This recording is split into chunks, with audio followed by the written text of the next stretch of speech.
The Opinion Line on Cork's 96 FM. Now, Ryanair have come in for criticism yet again, and this time it's amongst Cork GAA players and fans. Mary Newman's on the phone. Good morning, Mary. Good morning, Gareth. How are you? I'm very well. Now, this is an extraordinary story. I suppose in the great scheme of things, it's not, but in another way, it is. It's a business taking things a little bit too far. Can you tell us the story? Yes, indeed, Gareth, I will. My niece and her husband travelled to Manchester with their 3 children last week out to see their granny and granda who are living in Blackpool. So they regularly take the flight. They fly to Manchester and then go down into Blackpool. So off they went, and Ellie Mae took her hurley because she wanted to be training away while she's out there. Now she's 11, so I can imagine it wasn't a big size 36 hurley. It was, regular 29 child's hurley. Checked above in Cork Airport before they went. Now she has taken it several times with her, and there's never ever been a problem. They've often flown to Liverpool and went via that way. So there's never been a problem. The girl in Cork Airport was really lovely. She said, look, we put it in, it goes in with the buggy, wrap it in this little kind of a clear bag so that they can see what it is. Put it in with the buggy, off it went from Cork Airport, picked it up at the other end, happy out. She had it for the week. She was outside showing all the granny and granda's neighbours, and she'd be training outside in the green playing hurling, and she'd be hitting the ball, and lovely. So they were coming home yesterday and they were checking in at Manchester Airport. They checked in, the 3 children, the mum and dad, folded down the buggy and went to put the hurley in. And the girl, I think it was a girl, said, what's this? So they explained that it was, it was wrapped up. Yeah. So they explained. So then a second guy came over, and Aoife, my niece, explained that, that's used for, it's an Irish game. It's hurling. And we brought it out last week, and we were told in Cork Airport to wrap it like this and to go into the over. Like, it's not, they weren't looking to take it on the aircraft, because a lot of people have been kind of commenting, why would you take a hurley onto a plane? They were putting it into the oversized baggage with the buggy. Oh no, we can't. That's €60. So Paul looked at them and he said, €60? Yeah, the charge. So they wanted €60 for the child's hurley. That, €20 maybe for the hurley, but children, especially when they love the game, and she's obsessed with camogie. That's her hurley. It's her, as she said herself, her best hurley. She has about 20 more of them, I'd say, but this is the hurley that she loves, plays with. She has her grip in it, everything. So they wanted, so then they went away. Paul asked to speak to a supervisor. They said, oh no, the supervisor was in a meeting. So then they came back and they started bartering. Then they wanted $35.99. So they went from 60 to $35.99. So he said, yeah. So on a matter of principle, if anything else, no way would they give it to them. So they wouldn't take it. This was going on now for nearly an hour. So eventually they said, well, it's not going on. So they took it. So Paul asked him for, again, speak to somebody, and your man said, no, I'm in charge. So he asked for his name. So he gave him his first name, his Christian name. He wouldn't give him his surname. So they were keeping the hurley. So they asked for, some kind of a receipt to say they had kept the hurley, because Paul said, I want it back and I want it delivered to my house. I'll get this back. So they've emailed Ryanair. I don't think they got any response yet. Typical, yeah. A lot of people had seen, typical. But Fimber had it on his Twitter, and as you know, Fimber has a lot of Twitter followers through being one of your GA correspondents. I suppose everybody follows. So it got a massive traction, and Ryanair contacted him and asked him for the flight number, the booking number, and an email address. He sent them on. They came back, said, give us a phone number. He gave them his phone number. Now, at this stage, they were up in the air flying, so he gave them his own phone number. So a gentleman from Ryanair rang him and spoke to him for a minute or two and said, asked him for the details again, gave them. I'll be back to you in 20 minutes. That was yesterday about 3:05. So that's a long 20 minutes because we've heard them all. Yeah. So we have, yeah. So that's Michael O'Leary now, the great Irishman. Yeah. Taking a hurley off an 11-year-old child. They were grand taking it out from Cork, but he wants to keep it in England. Maybe he's trying to promote camogie and hurling in Manchester. Maybe he'll get on to Manchester United. Maybe we'll have a hurling team. Maybe Michael O'Leary starting a hurling team in Manchester United. And maybe that's the first hurley that'll be in the museum there in years to come. Maybe they thought it was. So Michael. Yeah, maybe they thought it was a shillelagh. But did you know what the ironic thing is? There was a gentleman going on to the flight with a walking stick. Yeah. And that was no problem. So I said maybe she should have pretended it was a walking stick. But to take it up, to see an 11-year-old child standing in front of you, upset. And we had been on the phone to them because, because Aoife had gone to me and she said, she's on Twitter, get from March Pedestin's Twitter straight away. And I said, do not pay them. And first of all, Paul was going to pay to get the child's hurley home, but in fairness to the child, she said, Dad, that shouldn't be done. That's not right. But imagine to be looking it's fine. You can take it out from Cork, no problem. And the girl in Cork, she said, they're lovely in Cork Airport. They're so nice. Yeah. And the girl said, there'll be no problem bringing it back. It'll go in with the buggy. Yeah. So here we go. I'm thinking to myself, the decision was presumably made by the people at the gate. The people at the gate are usually the crew on the plane. What they do is they kind of lock the gate behind them and they all get on board and shut the door. So they're checking on the passengers they're travelling with and looking after. And I'm just wondering, was there a kind of a cultural misunderstanding where they thought, haven't a clue what this thing is, and as you say, maybe if she turned it upside down and pretended it was a crutch, she would have got on with it. But maybe I'm wondering, was that the problem? And then somebody else who knew the cultural connection to Irish sport thought, no, that's only a hurley, it's perfectly okay to take on. But what I can't believe, first of all, is that the crew were allowed to make a decision like that without consulting with someone more senior, who obviously they did, who tried to contact you then after the Twitter storm. Yeah, no, I think it was when they were actually putting the buggy in to, where you check in for the flight. You fold down the buggy up on Cork Airport. Now I've seen people folding down the buggy and you take it to a certain point. Yeah. And they take it from you and then you go through the gate, to the boarding gate. So it was actually before they went into the boarding gate that the furore started. Right. Because they were outside for nearly an hour trying to sort it, and they were waiting, and this guy came out and said, he was the boss, he was in charge. Right. This famous David in Manchester is who has the hurley. So David went off home with the hurley. But there's the child now, she wants her, and she was actually upset last night when they got home, because obviously it caused a bit of a storm, and you're standing there with an 11-year-old, a 5-year-old and a 3-year-old trying to get them home. And they don't. And you have these clowns. Yeah. Yeah, but of course, the little one, the second little one, was very upset because, this is all going on, and they took it out, so you can take it out, but you can't bring it back. And what I find extraordinary, Mary, is that it's not that they refused to let her bring it on; it's that we're going to charge her €60 sterling. 60. Euros. And who made the decision that they actually will drop it by £20? Yeah, that's no. I think they followed it with sports. They would try to say it's a sports equipment, but if you're checking in sports equipment, grand. If it's a hurling team and you have 30 hurleys gone out, and they're all wrapped up in a bag, I get it. If it's a big set of golf clubs, I get it. But it's a child with a hurley who wants to put it in with her baby brother's buggy, doing exactly what they did on the way out. Well, I've got Eoghan Corry, who's editor of Air and Travel magazine, Ireland's leading travel commentators, on the phone with me now. Morning to you, Eoghan.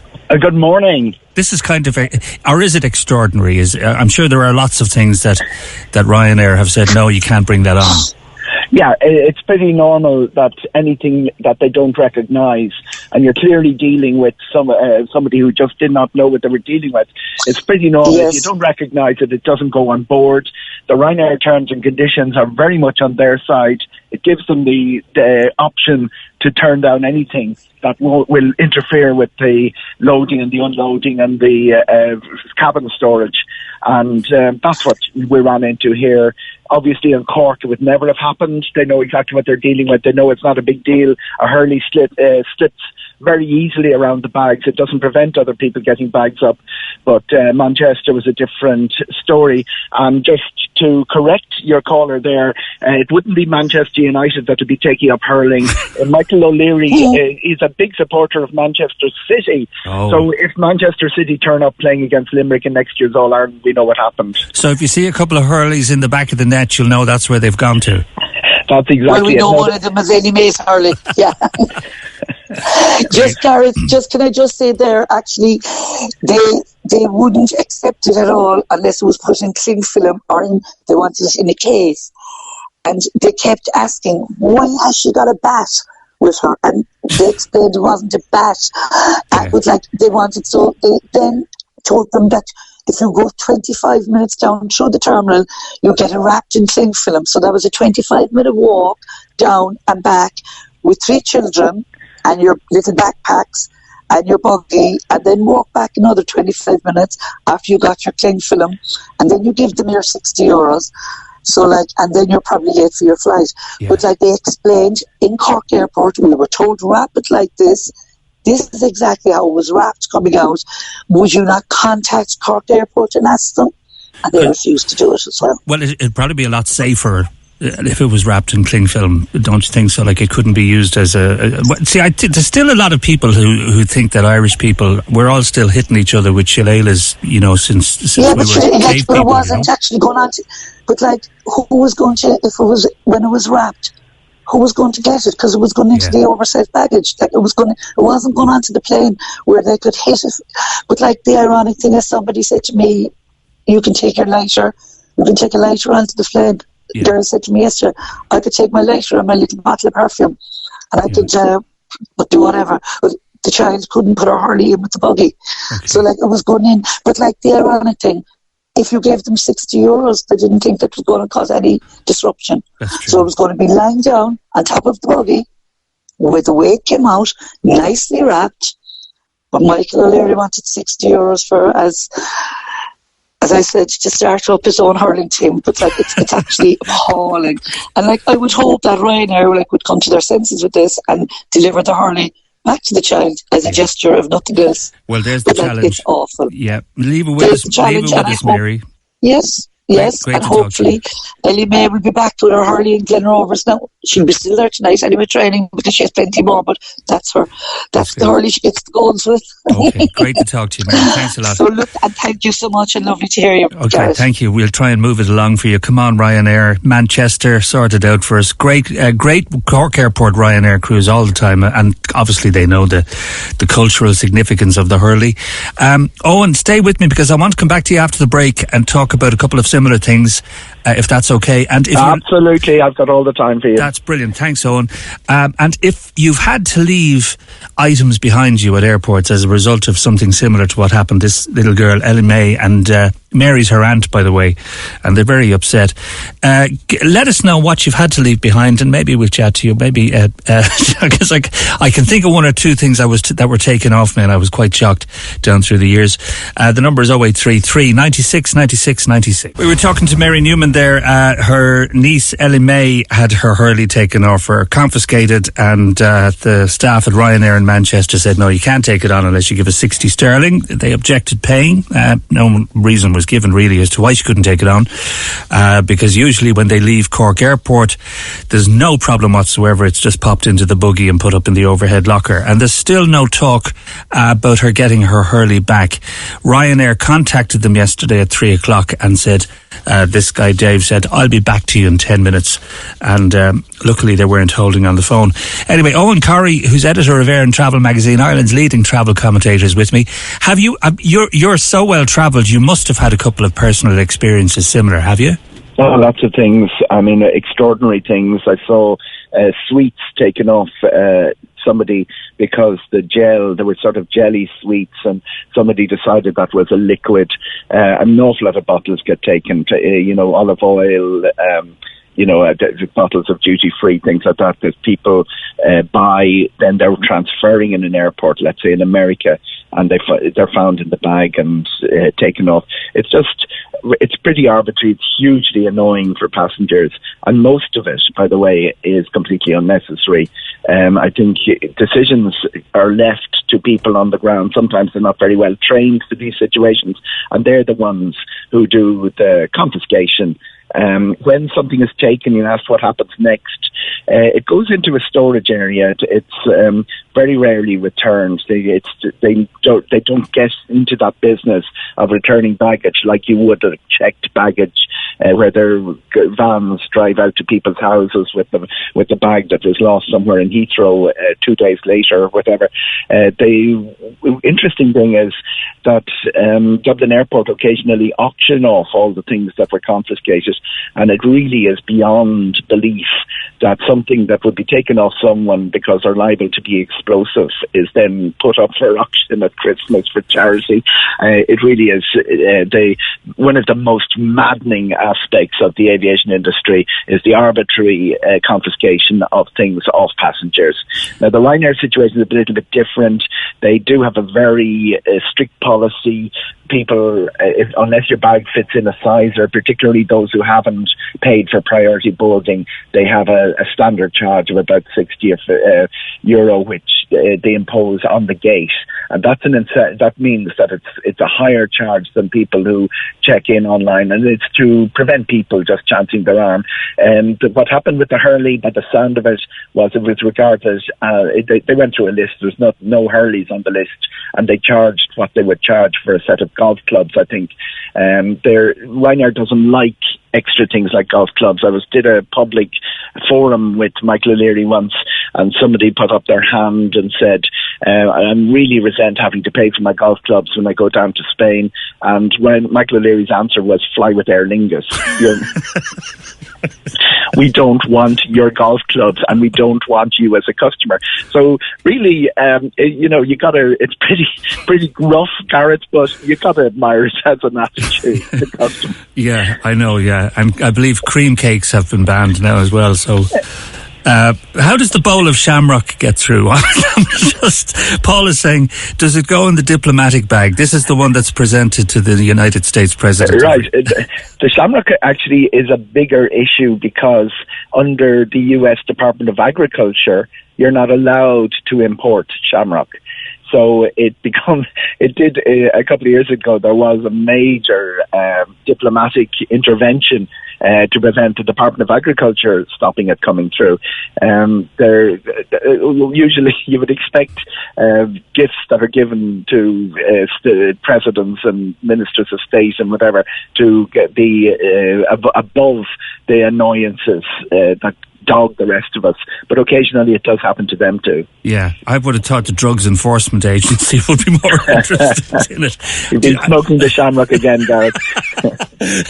I wear it proudly. Dermot's on the phone. Hi, Dermot. How's it going? I'm just, when I heard of your story, I'm still laughing. Tell us, you had a bit of a cheesy run-in with Ryanair, hadn't you?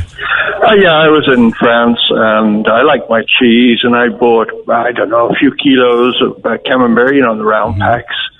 And when I got to the airport, it was in my hand luggage. They said, no, you can't take that, you have to put it in the main luggage. Well, A, I didn't have another case with me, and B, I wasn't going to pay €60 for putting a few Camemberts into the suitcase. So then they started saying it might be explosive. So I said, well, I ate one, and then they still wouldn't let me on. And being able to speak French, I was able to tell them, well, what do you expect from a communist country like France? So, but the problem I find generally is the Ryanair staff outside of Ireland are very narky. They're definitely not on the same wavelength. Yeah. They're sticklers for tiny regulations. It's the difference leaving Ireland compared to when you're in other countries is there's huge difference. I don't know who's training the outside Ryanair staff, but that's where a lot of the problems seem to, in my opinion, lie. Eoghan, from your experience, would you agree with it, Dermot? It's very simple, Gareth. People in Ireland are directly employed by Ryanair. In airports all over Europe, they are contractors. They're a local subcontractor. They tend not to be enormously well paid. The people who have the contract are forever fighting with Ryanair over the Ryanair want better terms in terms of finance and everything from them. Narkiness feeds all the way down through the system, as anyone who has ever encountered the beast of Girona this large lady who terrorizes Ryanair passengers returning home from Girona Airport just north of Barcelona. There are characters that I've met on several occasions throughout Europe, and you would not cross them. But to answer as Dermot points it says, they are narkier. There is a reason. They're not direct Ryanair employees, and sometimes the contract goes from one of the service companies to another, and the training is rudimentary if it exists at all. Well, I'll never look at Camembert cheese in the same way again. I must have a look at it actually in the supermarket. Dermot was saying that they thought it might be plastic explosives rather than cheese. I have come across some Camembert which possibly could be listed as a weapon under some of the military inventories, but the Camembert would be quite unusual. They tend it would go by weight. They don't generically just stop foodstuffs coming on board, but you've got to remember, a lot of countries, European Union tends to be fine, but if you're flying outside of the European Union to Morocco, Turkey, places like that, there's a whole new set of regulations that kick in that are imposed by the Department of Agriculture. And obviously, one of the people will be very familiar with the pre-clearance we have in Dublin Airport. It's a magnificent facility. You get through your customs with your immigration and your customs. But the bit that people forget is you're also going through the Department of Agriculture. Their job is to stop any unsuspecting cheese being brought even into the gate, down as far as the gate in Dublin, in the airport. And interestingly enough, something that surprised me greatly, there's a lounge which business class customers use, 51st and Green in Dublin Airport, and it's the other side of the US immigration, but there are certain foods they can't serve there because they're technically under the remit of the US Department of Agriculture. I never thought of that. Yeah. Well, what I loved about Dermot's cheese experience was that when they said to him they were afraid that it might be plastic explosives, he opened the Camembert and ate it in front of them. Eoghan, great to chat to you. Always a pleasure, Gareth. Okay. Likewise, thank you. Eoghan Corry there, editor of Air and Travel magazine. Wouldn't you love to have been there, like just standing there when he just unwrapped the Camembert and said, "So you think it's explosives?" Nom, nom, nom, nom. Cork's 96 FM.